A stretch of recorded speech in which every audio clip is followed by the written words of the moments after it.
bumagsak na yan. Ayan, i-on na natin ang ating breaker. Malalaman yan kapag pumutok yan.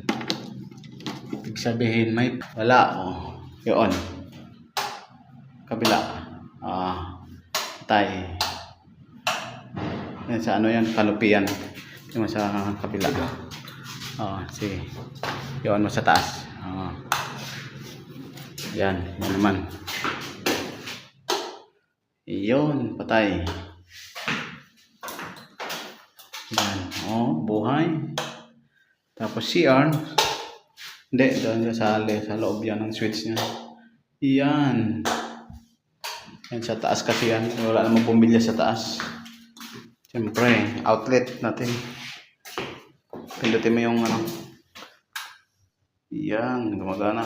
Ipat mo sa kabila. Huwag mo lang hidiin masyado.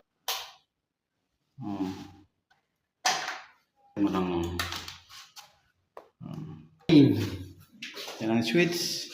Ito ang aking partner.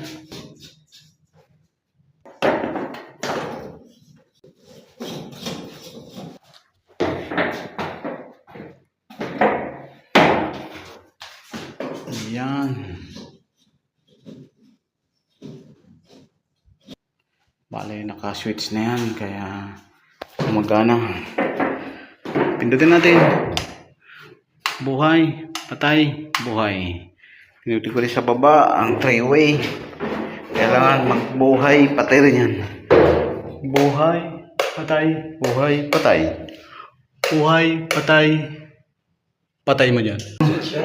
Oo, pares yan. Pindutin mo yung tugang. Yan. Yan. Okay. Yung problema, outlet.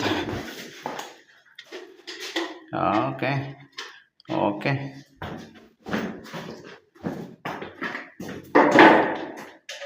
Okay. Okay. Ito ay walang problema sa taas.